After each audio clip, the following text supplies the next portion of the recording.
everyone, welcome to Live Interactive English. This is Karen. Bonjour, I am Shane.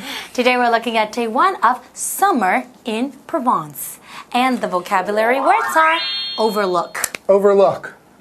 A large portrait of the king overlooked the town square. Entertain. Entertain. The magician entertained the crowd with some amazing tricks. Carve. Carve. He carved the statue out of wood. Glorious. Glorious. The sight of the rising sun was simply glorious. Wow. Religious. Religious. Mr. Jennings is a very religious man who goes to church every day. Wow, every day. Location. Location. The park was so crowded that we decided on another location for our picnic. So maybe we can go have a picnic in Provence. Oh, a picnic in Provence. It sounds very good. So that's the place we're talking about today. I think the beauty of Provence is like everybody, it's world renowned, the beauty there, right? The It's lavender fields. Yeah, it's southeastern France, right? That's Right. known for its beauty. Lavender field, it's really famous. Yeah, and there's what was it, Avignon there and Arles. Arles, that's right. Yeah. The Roman Amphitheater. A lot of tourist attractions, a lot of historical sites. And if you love Van Gogh, like most people do, yes. and you've seen his famous paintings, if you go to Provence, you are likely to see some of the sights and things that he painted. Like the cafe. Like the La Café La Nuit. or That's something. right. Yeah, like the night cafe, right? Yeah. Yeah, that's so cool. I would love to visit Provence. And then, in July, they have a festival that's being held for 3 weeks. Ooh. And then they have a lot of performances. So if you're a big fan of performing arts, Provence is the place to go. I wonder if it's too late to get tickets. I don't know. We should go. Maybe it is too late. Let's go get on the internet and see if we can find some tickets to Last Provence. minute tickets. That's Okay. right. Enjoy. Au revoir. Summer in Provence. Picture a land of great beauty, where ancient stone buildings meet your eyes as you walk along country roads and sleepy villages overlook endless fields of purple lavender. The scene you're imagining is Provence, a region of southeastern France where history, culture, and nature meet to create something very special. Welcome to Live Interactive English Magazine. Today's lesson is called Summer in Provence. Day 1. Hi everyone, my name is Jeff. And I'm Mike, and this is for all of you who haven't planned your summer holidays quite yet. Maybe before you book a trip to Tokyo Disneyland or somewhere that's kind of okay, you might want to think of somewhere that's a little bit more poetic, beautiful, lovely, and just, well, plain awesome. Provence. 2 words everyone. Provence. No, it's 1 word. Provence, that's right. in the 2 words, 3 words, south of France.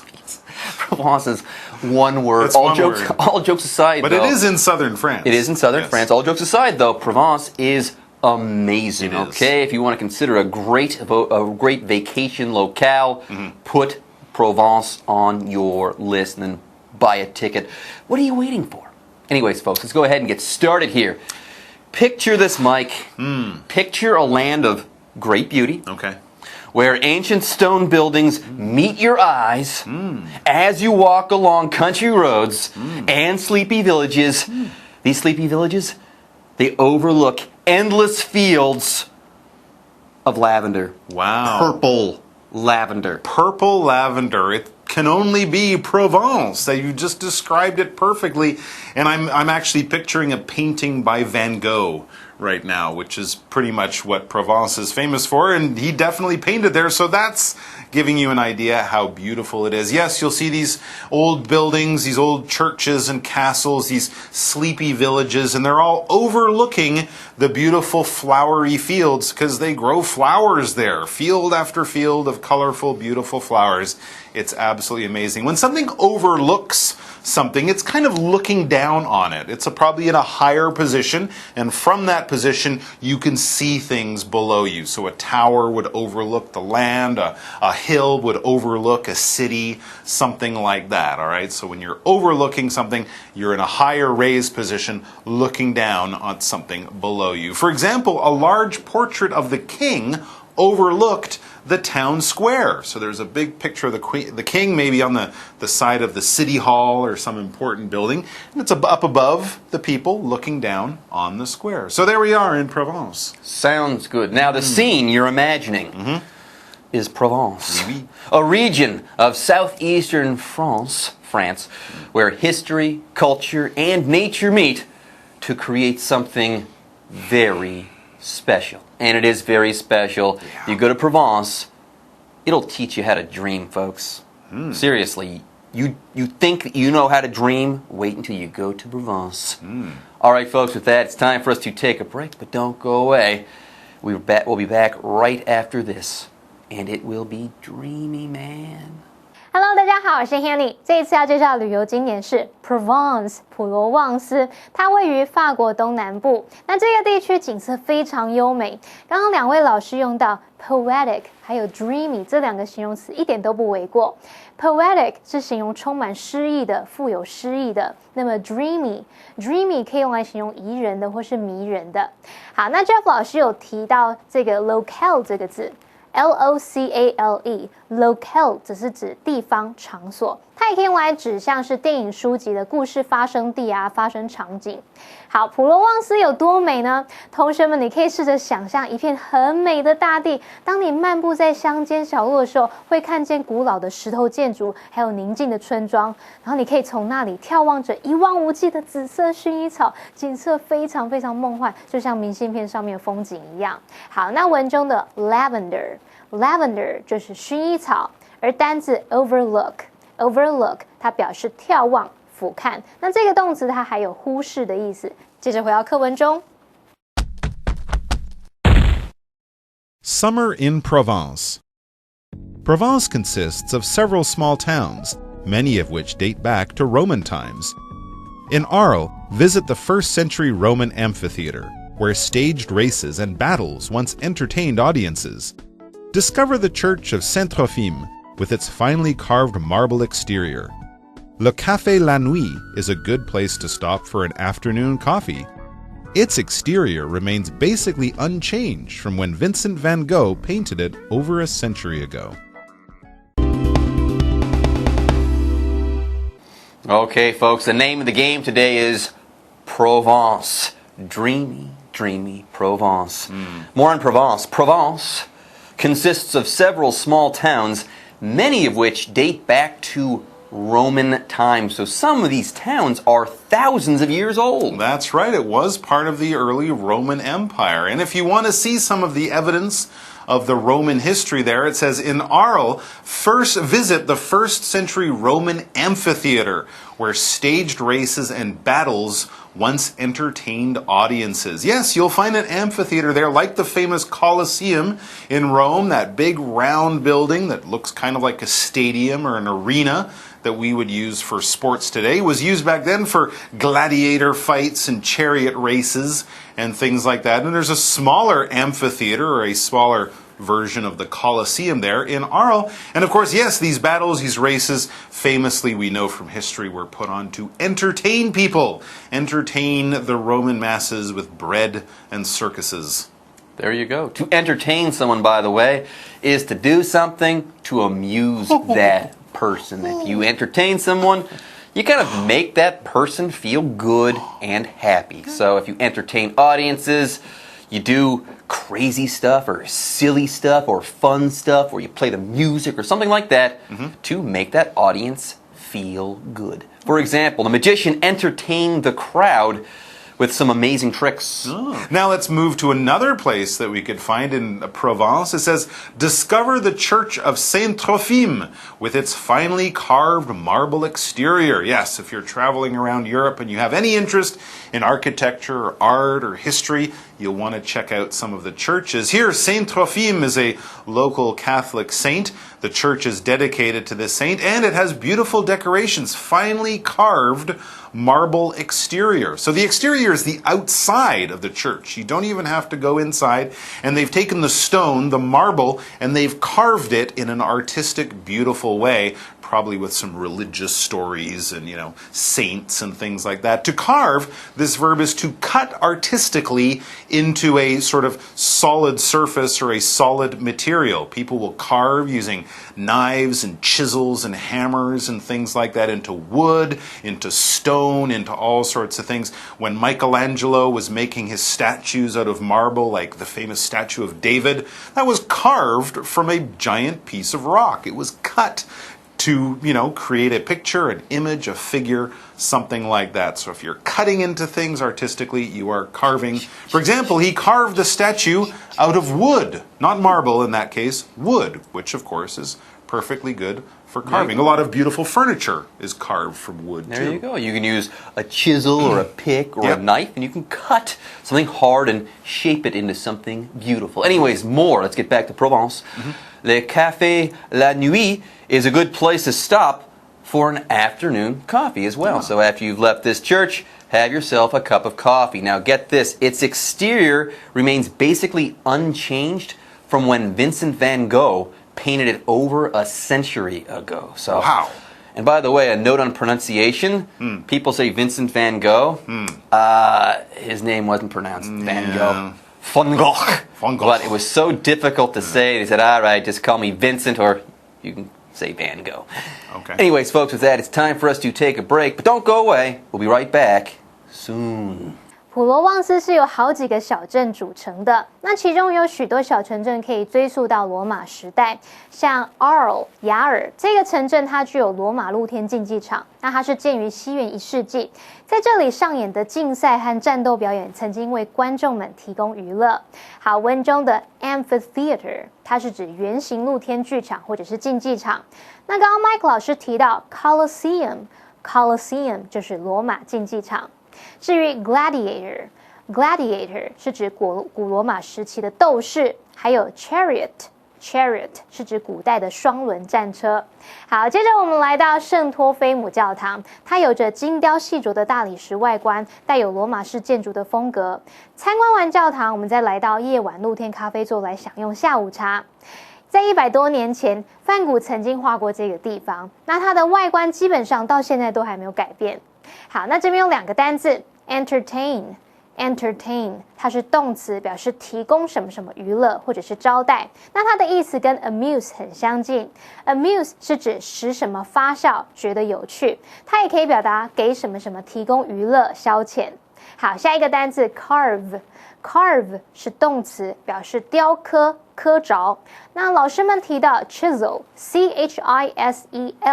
chisel 可以指凿子。至于补充单字 exterior 它是指外观外部，那它的相反词是 interior 它就表示内部内侧。解华课文中 Summer in Provence. Avignon is another town that's well worth a visit. It was once the seat of the Vatican, recalling a glorious moment in history that one can explore today at the Papal Palace. This is the largest Gothic palace ever built, with a dozen towers and grand religious paintings on its walls and ceilings. At this palace, along with other locations in town, the Avignon Festival is held for 3 weeks every July. Offering hundreds of performances, it's a true treat for fans of theater and the performing arts. I've heard this said. I've heard that Dutch is not a language; it's a disease of the throat. And it's true. You're bearing that out. Vincent Van Gogh, although he was famous for painting in Provence in France, he's actually from Holland, so that's why his name is a little unusual. But anyways, let's leave aside the famous one-eared painter and move to another town that we would find in Arles that some people might have heard of from an old children's song, Avignon. That's where we're going to. It's also in Provence. It's also in Provence, of course, and Avignon is another town that's well worth a visit. You will definitely be spending your time well if you visit this town. Why? It was once the seat of the Vatican. That's right, the head of the Roman Catholic Church used to live there, and it was the seat of the Vatican, recalling a glorious moment in history that one can explore today at the Papal Palace. By the way, for a while there in history, there were like multiple popes at one time, and there's something called the Avignon Papacy. That's when the Pope was in Avignon there and not in the Holy See in the Vatican there in Italy, though the Holy See is its own country. It's in Italy, but it's not a part of Italy, really. Anyways, let's go ahead and talk about this adjective, glorious. If something is glorious, it's simply amazing. It's stunningly beautiful and great. It's just stupendous and super awesome. For example, the sight of the rising sun was simply glorious. Oh, okay. You can hear the angels singing. It's awesome. It's wonderful. It's incredible. It's just the best. Okay, so let's learn more about the Papal Palace. This is the largest Gothic palace ever built, so it's big, with 12 towers and grand religious paintings on its walls and ceilings. Another huge church, but very important, the largest Gothic palace. Gothic is that sort of style of architecture we associate with medieval times. About 1,000 years ago was the Gothic style, so it's old, it's big, it's important, and it'll make you go wow. And of course, inside there's more wonderful decorations. These are religious paintings and probably carvings on the walls and ceilings inside the building. Because it's a church, so if it's a church, of course the decoration will be religious. Religious, this adjective, means relating to religion, all right? So we could find religious paintings in churches, in Buddhist temples, in synagogues, and all sorts of other houses of worship. Anything religious has to do with religion. Religious books, religious teachings, religious beliefs, all of that kind of stuff. It's all about religion. For example, Mr. Jennings is a very religious man who goes to church every day. If he's a religious man, maybe he doesn't work in the church, but religion is very important in his life. He prays, every day. Thinks about God. Does absolutely. The time. Yeah. There you go. Yes, these are religious paintings, so the subject matter, you're probably going to see saints and Jesus and stuff like that. That's what a religious painting is going to have in it, or as its subject matter, I should say. Anyways, moving on, at this palace, along with other locations in town, the Avignon Festival is held for 3 weeks every July. So guys, there you go. Try to get to Avignon there in July, because there's a 3-week festival there, the Avignon Festival. It's pretty awesome. Anyways, let's go ahead and talk about the word location. A location is a place where something is. That's really all there is to it. For example, the park was so crowded that we decided on another location for our picnic. We decided to go somewhere else to another place. All right, so what about this festival that's in July? It says offering hundreds of performances. It's a true treat for fans of theater and the performing arts. So it's not just one style of thing. You'll see plays, that's the theater part, probably operas and singing and music and all sorts of other stuff for the whole family. So you can definitely find some entertainment in Avignon, along with the beautiful architecture and the great history. And the food. We haven't even talked about the food. We're in France. Hold your horses. Oh my I'm gosh. sure we'll be talking about food soon. For now, though, it's time for us to say bye-bye, and we'll see you next time with more on Provence. 另一个值得一游的城镇是 Avignon 亚维农，历史上有一段时期叫做 Avignon Papacy 亚维农教廷时期。那当时亚维农教皇宫就是天主教教廷的所在地。现在人们可以在教皇宫里面去探索那一段辉煌的历史时期。我们顺便学一下 Vatican 就是梵蒂冈，它是天主教会最高权力机构的所在地。而 Pope 就是教宗。好，那亚维农教皇宫是有史以来最大的哥德式皇宫，它有10几座的塔楼，而且墙上跟天花板上面都有宏伟的宗教画作。每年7月的亚维农艺术节会在这座皇宫以及镇上的其他地方举行。我们最后来看3个单字 glorious， 它是形容辉煌的或是光荣的、壮丽的，甚至是美好灿烂的。那 Jeff 老师用到 stupendous 这个形容词可以用来形容宏伟的、惊人的或是了不起的。好，下一个单字 religious 是形容宗教的、虔诚的，它的名词是 religion， 那就是宗教。Mike 老师提到这个 Buddhist， 它可以当名词或是形容词，当名词就是佛教徒，当形容词就是佛教徒的。那老师还提到 synagogue 是指犹太教堂。好，至于 location 表示地点、位置，而文中的 Gothic 只是形容哥德式的、哥德式风格的。好啦，以上是今天的讲解，同学别走开，马上回来哦。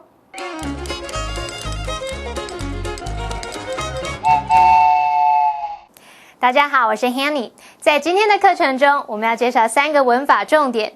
第一个是 something meets one's eyes， 第二个是量词加上 of which 引导关系子句，第三个是 date back to。首先，我们来学习 something meets one's eyes。Something meets one's eyes 是指看到某物，那么 meet 在这边表示感觉到或是察觉到，常常搭配 eyes、ears 等等。当我们说 meet one's eyes 或是 meet one's gaze 表示看见， meet one's ear 或是 meet one's ears 表示听见。例如 He was shocked by the sight that met his eyes。 他对眼前所见的景象感到很震惊。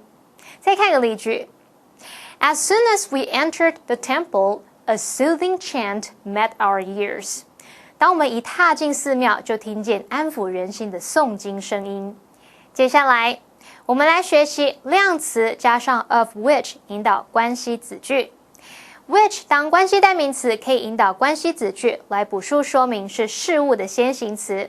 which 的前方也可以加上量词，像是 some、many、most、all 等等，或是加上数字、百分比或是最高级等等，并用非限定用法来补述说明先行词。那么用法是量词、数字、百分比、最高级或是叙述等等，加上 of which， 用来表达先行词其中的什么什么。举例来说 ，many of which 表示先行词其中有许多。One of which 表示先行词其中一个 The oldest of which 表示先行词其中最年长的 The first of which 表示先行词其中的第一个等等。例如 Mom bought 10 eggs, some of which were rotten. 妈妈买了10颗鸡蛋，其中有一些烂掉了。最后，我们来学习 date back to。片语动词 date back to 是指追溯到什么什么，始于什么什么，那么之后是接某个过去的年代或是事件。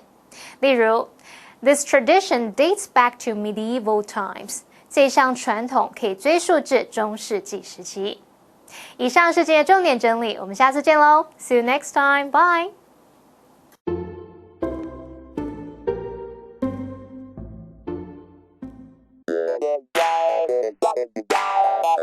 欢迎收看《就爱讲英文》，我是悠悠，我是 Jay。很多外国人来台湾观光，你知道最后一站一定要去我们的夜市。对，有时候也是第一站了，对不对？哎呀，也算是啊，对。你知道这个夜市对话跟英文点餐很重要，我们要帮这个老板好好来招呼介绍，对不对？所以老板就要说：“你要点什么？你要点什么 ？What can I get you today? What can I get you today? What can I get for you today?” What can I get for you today? 都可以哈。我想要点，臭豆腐。叉叉叉 I would like to take the. I would like to take the. 你说臭豆腐吗？对，臭豆腐。 Stinky tofu, please. Stinky tofu, please. 对，看你要加什么这样。但老外很少会爱吃臭豆腐，对不对？那就炒米粉好了。啊，炒米粉他们很喜欢。Fried rice noodles. Fried rice noodles. 对，这个他们超爱。超爱 Fried rice noodles， 或者是呢，豆花。豆花怎么说呢？豆花没有，这是 tofu pudding。哎，这么简单。对，这豆腐做的布丁。真是太简单了 Tofu pudding。 对，还有呢，外国观光客最喜欢的一样，芒果冰。夏天一定要吃芒果冰。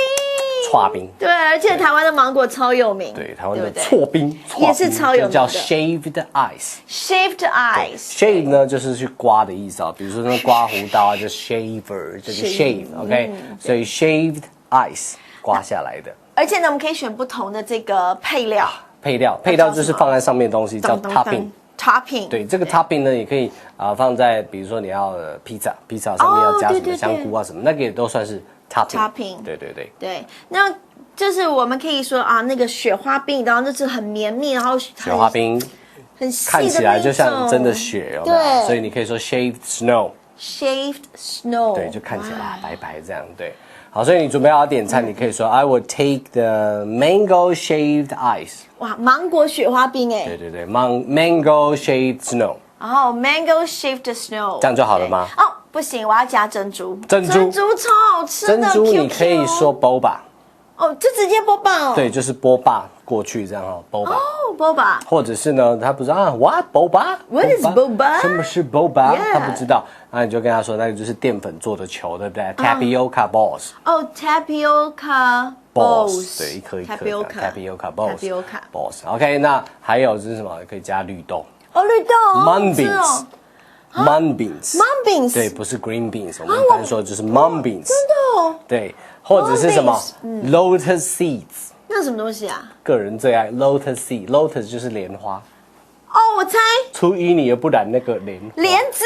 对 ，lotus seed，OK。lotus seed。莲花的籽哦，然后这个红豆 red beans。red beans，OK，就是这样啦。好，那我们今天来看看今天的 live action。Wow, what can I get for you today? I would take the tofu pudding with boba. Anything else? I also want a mango shaved ice. No problem. Thank you.